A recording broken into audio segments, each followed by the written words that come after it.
Somewhere in your kitchen right now, a bag of potatoes is sitting beside a net of onions, quietly rotting each other from the inside.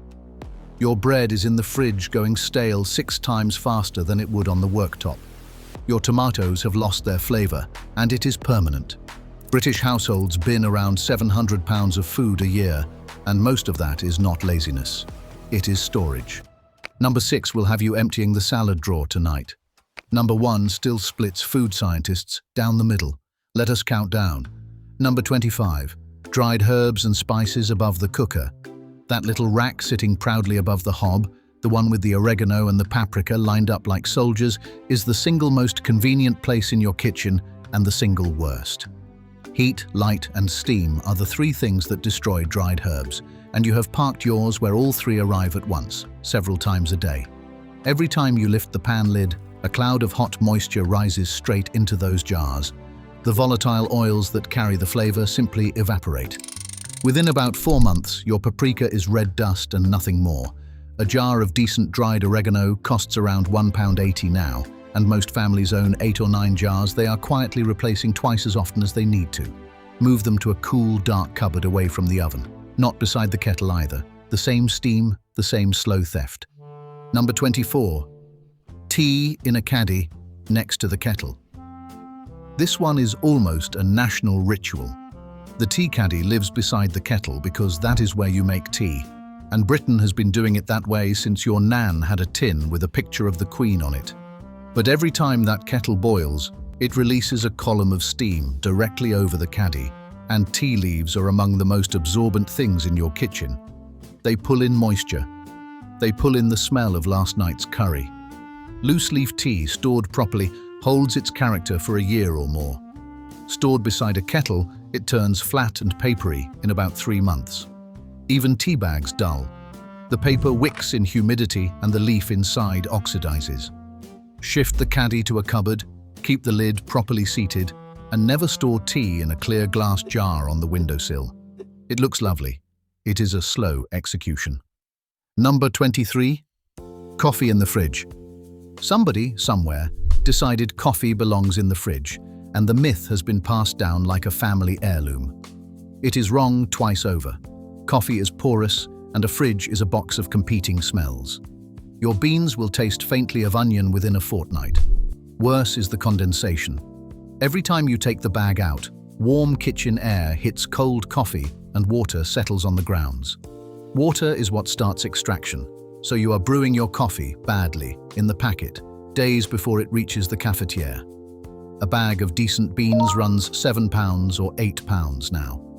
Treat it properly. An airtight container, opaque, in a cupboard at room temperature, used within about a month of the roast date. Freeze it only if you are storing it for months, in small sealed portions, and never take the same bag in and out. Number 22. Flour left in the paper bag. You bring the flour home, tear the corner off, use what you need, and fold the top over. That paper bag was designed to get flour from the mill to the shop, not to protect it in your cupboard for 8 months. Paper breathes. Flour absorbs moisture and odor through it, and wholemeal flour, which still contains the wheat germ and its natural oils, goes rancid. That is the faintly bitter, crayon-like taste in a scone you cannot quite explain. Then there is the part nobody enjoys hearing. Flour moths and weevils frequently arrive already in the bag as eggs, and a paper bag does not stop a thing. Decant into an airtight container the day you buy it. For wholemeal or any nut flour, keep it in the freezer, where it will hold for a year rather than 3 months and where nothing hatches. Number 21. Nuts in the cupboard. Walnuts, almonds, pecans, pine nuts.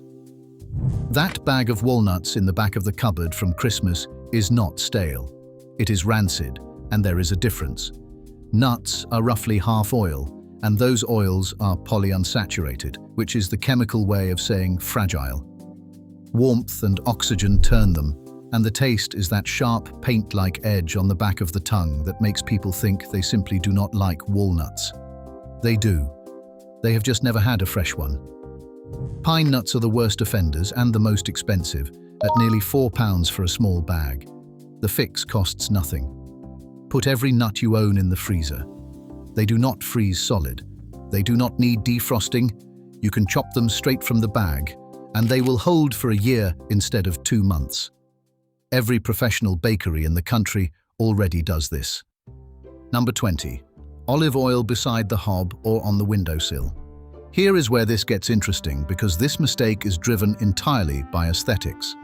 A green bottle of olive oil catching the afternoon light is the loveliest thing in a British kitchen, and light is precisely what destroys it. It is called photo-oxidation, and studies have shown that oil in clear glass on a sunny sill can lose the bulk of its antioxidants within a couple of months. Heat does the same job.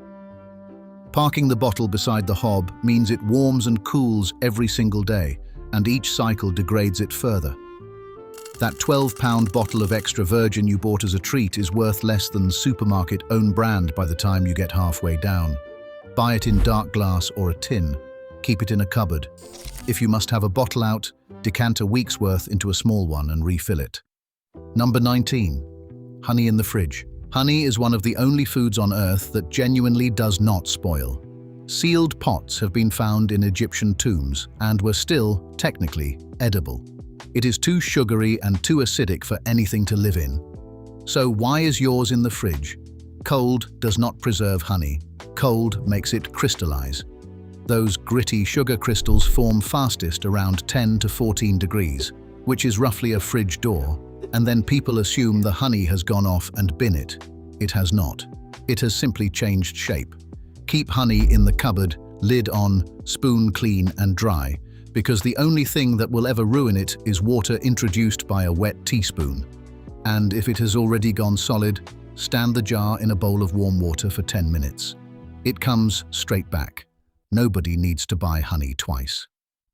Number 18. Chocolate in the fridge. Every British household does this in July and calls it common sense. Then the bar comes out looking dusty and grey, and everyone decides it is old. That greyish film is not mould. It is bloom, and there are 2 kinds.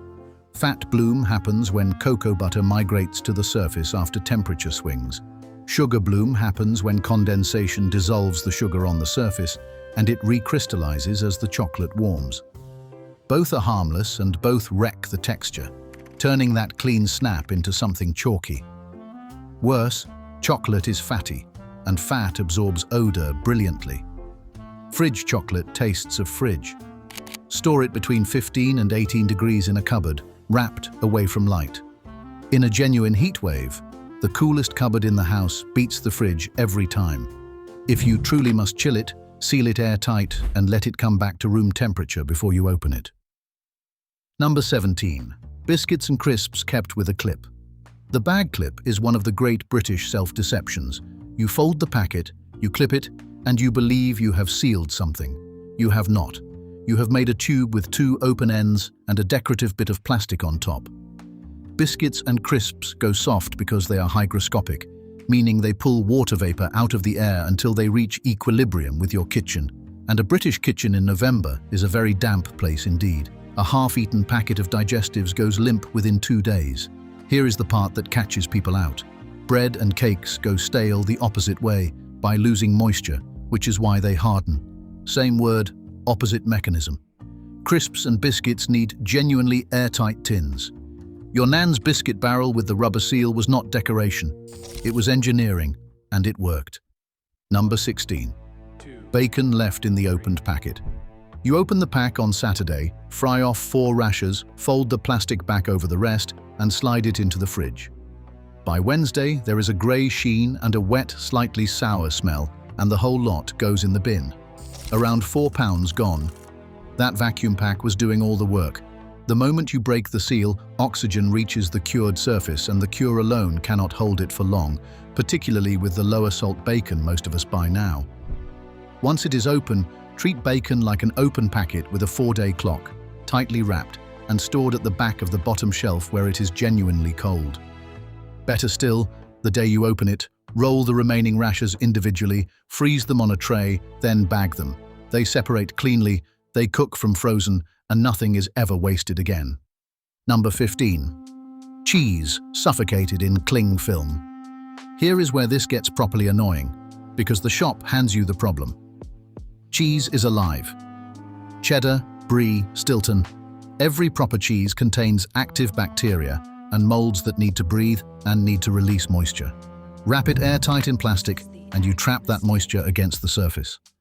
The result is that slimy, sweaty film on your cheddar and the ammonia reek from brie that people mistake for ripeness. It is not ripeness, it is suffocation. It also picks up the taste of the plastic itself. Wrap cheese in greaseproof paper or waxed paper, then loosely in foil, and keep it in the salad drawer where the humidity is highest and the temperature steadiest. It costs pennies. A proper block of mature cheddar is £5 or more now, and half of it goes to the bin because a supermarket handed you the wrong wrapper. Number 14. Butter kept rock hard in the fridge. This one is not really about spoilage. It is about the fact that half the country is tearing holes in their toast every single morning for no reason. Salted butter contains enough salt and little enough water that it is perfectly stable at room temperature for a fortnight or more. Your grandmother knew this. She had a butter dish with a lid, and it sat on the table, and nobody in that house ever came to harm.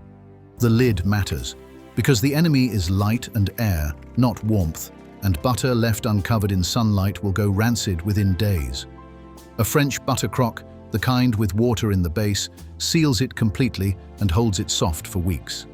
Keep the bulk of your butter in the fridge and one block out in a covered dish. Unsalted is a different story. That one stays cold. Number 13. Milk in the fridge door. Every fridge ever made has a molded plastic shelf in the door precisely the width of a milk bottle, and it is the worst place in the entire appliance. The door is the warmest part of the fridge by a distance, and every time it swings open, that shelf takes the full blast of warm kitchen air. Studies of home fridges routinely find door temperatures 4 or 5 degrees above the shelves, sometimes drifting above 8 degrees, which is well outside the safe zone. Bacterial growth in milk roughly doubles for every few degrees. That is the difference between milk lasting to Friday and turning on Tuesday. Move it to the back of the middle or bottom shelf where the temperature barely moves. The door is for things that do not care. Ketchup, jam, fizzy drinks. The manufacturers designed it for convenience, not for the food. Number 12. Eggs in that little plastic egg tray in the door. Same shelf, different crime, and this one is doubled. First, the temperature swing. Eggs hate fluctuation more than they hate warmth, and every door opening puts them through another cycle, which encourages any bacteria on the shell and speeds the loss of quality inside. Second, that molded tray forces you to take the eggs out of the box, and the box was doing 3 jobs. It stops the porous shell absorbing the smell of everything else in the fridge. It protects them from knocks that create hairline cracks you will never see, and it tells you the date. Keep eggs in their carton, pointed end down so the yolk stays centered and the air cell stays put on a proper shelf. And on the great British debate, fridge or cupboard, the honest answer is pick one and stay there. It is the moving between them that ruins them. Number 11. Mushrooms left in the plastic punnet. Mushrooms are about 90% water, and they are still, in a sense, alive when you buy them. Seal them in a plastic punnet under cling film, and that water has nowhere to go. It condenses on the inside of the film, drips back down, and within 3 days you have that slippery, tacky surface and a smell like a damp cellar. Around £1.50 in the bin every week in half the households in Britain. The old greengrocer's answer was the paper bag, and it remains the correct one. Paper lets the moisture escape while stopping them drying to leather. Tip them out of the punnet, into a paper bag, into the fridge, and they will hold firm and dry for well over a week. Do not wash them until the moment they hit the pan. And if they do wrinkle slightly, that is concentration of flavor, not decay. Fry them anyway. Number 10. Fresh herbs shoved in the salad drawer in their bag. That £1.20 packet of coriander that lasts 4 days is not a fresh produce problem. It is a botany problem, and it is entirely your fault. Cut herbs are cut stems, and cut stems want water. Left in a sealed bag, the leaves transpire, the bag fogs, The moisture settles on the leaves themselves, and they go black and slimy from the outside in. Treat soft herbs, coriander, parsley, mint, basil, exactly like a bunch of flowers. Trim the stems, stand them in an inch of cold water in a glass, and put a loose bag over the top. Fridge for everything except basil, which is tropical and will turn black below about 10 degrees. Basil stays on the worktop. Woody herbs, rosemary and thyme want the opposite. Wrap them in a barely damp cloth in the fridge. Done properly, a bunch of parsley will run to 3 weeks. Number 9. Bagged salad, opened and re-clipped. Here is where things get uncomfortable, because bagged salad is the most wasted food product in Britain, and the maths behind it is genuinely striking. Something like 40% of it never gets eaten. Those bags are not full of air. They are filled with a modified atmosphere, high in nitrogen and carbon dioxide, low in oxygen, specifically engineered to slow respiration in the leaves. The whole shelf life depends on that gas. The second you tear the corner, the science stops, and ordinary air rushes into a bag full of leaves that have already been washed and bruised. Decay is fast, and it is ugly. So once it is open, tip the lot into a rigid box lined with kitchen roll, put another sheet on top and close it. The paper takes up the free water that turns leaves to slime. It buys you the best part of a week. Number 8. Celery in its plastic sleeve. Celery is around 95% water held under pressure inside its cells, and that pressure is the only reason it snaps. The moment it loses water, the pressure drops, and the stick bends instead of breaking. That is the whole story. The plastic sleeve it comes in seems like protection, but it traps ethylene, the ripening gas the celery itself gives off, and ethylene tells the plant to age. Trapped in a bag, celery essentially ages itself to death within a week. The old trick, and it borders on witchcraft the first time you see it, is aluminium foil. Wrap the whole head tightly in foil and put it in the salad drawer. The foil holds the water in, but lets the ethylene escape through the gaps. Celery stays snapping for a month, and if a stick has already gone floppy, stand it in ice water for an hour. It comes back. Number 7. Carrots left in the bag they came in. Open your fridge and there is a good chance there is a bag of carrots in the drawer with a puddle of water in the bottom and a black, tacky patch developing on the lowest one. Supermarket carrot bags are perforated, which is a compromise, and like most compromises, it satisfies nobody. Carrots are root vegetables. They spent their entire lives in cool, damp, dark soil, and that is exactly what they still want. What they do not want is their own condensation pooling around them. The answer is straightforward. Take them out of the bag, cut off any green tops immediately because the leaves will drain moisture from the root and leave you with a rubbery carrot in days, and store them in a container of cold water in the fridge. Change the water every few days. They will stay hard, sweet, and snapping for a fortnight or more. Number 6. Cucumber in the fridge. This is the one that will send you to the salad drawer tonight. Cucumbers are a warm climate crop, and they suffer from something called chilling injury, which sounds mild and is not. Below about 10 degrees, and your fridge should be at 5, the cell walls begin to break down. The damage is invisible for the first few days, then the cucumber develops sunken, water-soaked pits, goes translucent near the skin, and turns to mush from the inside. The typical British fridge cucumber has 3 usable days. A cucumber kept on the worktop, out of direct sun, has a week and a half and tastes considerably better besides. Keep it away from your fruit bowl though, because cucumbers are extremely sensitive to ethylene, and one banana sitting next to it will yellow it within days. Cool, dark, dry, not cold. The larder your nan had was right about this. Number 5. Berries washed on the way home, or not washed at all. Raspberries are around £2.50 a punnet. They mold in 48 hours, and everybody accepts it. You should not. The problem is that berry skins are permeable and porous, and any water sitting on the surface soaks in, dilutes the flesh, and hands mold spores an open door. So washing them the moment you get home is the fastest possible route to the bin. But leaving them dirty does not help either, because those spores are already on the fruit when you buy them, waiting. The trick is a bath in 3 parts cold water to 1 part white vinegar, 3 minutes, then a proper rinse and a genuinely thorough dry on kitchen roll. The dilute acid kills the surface mold spores. Then store them dry in a single layer if you can, in a paper-lined box, and berries that would have lasted 2 days will hold for over a week. Number 4. Bananas in the fruit bowl. The fruit bowl is a lovely idea and a chemical disaster.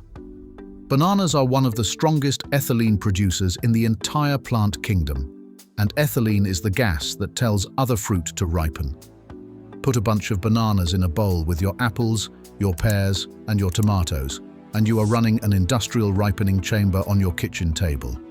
Everything in the bowl ages twice as fast, and the bananas themselves, packed close, gas each other. 2 things fix it.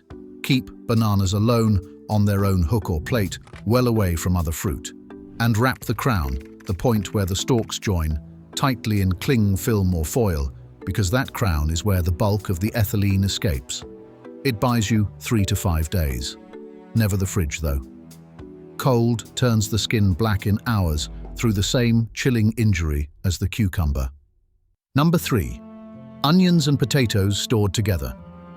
This is the oldest mistake in British kitchens, and it is committed in nearly every one, usually in the cupboard under the sink or in a wire rack in the utility. It is a mutual destruction pact. Onions give off ethylene, and ethylene tells potatoes to break dormancy and sprout. Potatoes give off moisture as they respire, and moisture is the one thing that makes onions go soft and moldy at the neck. Each one is actively killing the other, and you have kindly put them in a basket together. They need entirely different homes. Onions want dry, dark, cool and airy, ideally hanging in a net or an open basket where the air moves, never in a sealed bag and never in the fridge, where the humidity turns them to sludge. Potatoes want dark, cool and slightly damper. 2 feet of separation and both last for months. Number 2. Bread in the fridge. It feels like the responsible thing to do. It is the worst decision you make all week, and the science is not remotely ambiguous. Bread goes stale through a process called starch retrogradation, where the starch molecules that were softened and swollen during baking gradually recrystallize and squeeze out the water they were holding. That process has a speed, and it depends on temperature, and it is at its absolute fastest between roughly 0 and 7 degrees. Your fridge is sitting right in the middle of that window. Bread in the fridge stales up to 6 times faster than bread on the worktop. It is not drying out. It is a molecular clock spinning at maximum speed. So bread goes on the worktop in a bin or a bag for a couple of days, or it goes in the freezer, sliced, where the process stops dead. Fridge, never. Number 1. Potatoes stored wrong, and the great fridge U-turn. Which brings us to the potato, and to the one entry where the official advice actually changed. For decades, every source in Britain told you never to refrigerate potatoes, because cold converts their starch into sugar, and those sugars turn to acrylamide when you roast or fry them.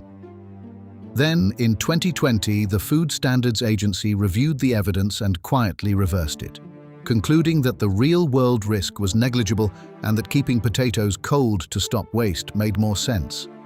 So the fridge is not the crime. The crime is light. Potatoes exposed to daylight produce chlorophyll, which turns them green, and alongside it, solanine, which is a genuine toxin and tastes bitter and is not destroyed by cooking. That clear plastic bag on the worktop is doing exactly that. Potatoes want total darkness, cool air, a paper or hessian sack, no plastic, and no onions anywhere near them. So, there they are. 25 foods, and almost none of it costs you a penny to fix. Bread out of the fridge tonight, onions away from the potatoes, foil round the celery. Tell me in the comments which one you have been getting wrong, because I would put money on it being the cucumber. Your nan had a larder and no fridge at all, and she wasted less than we do. She was not being thrifty, she just knew where things went.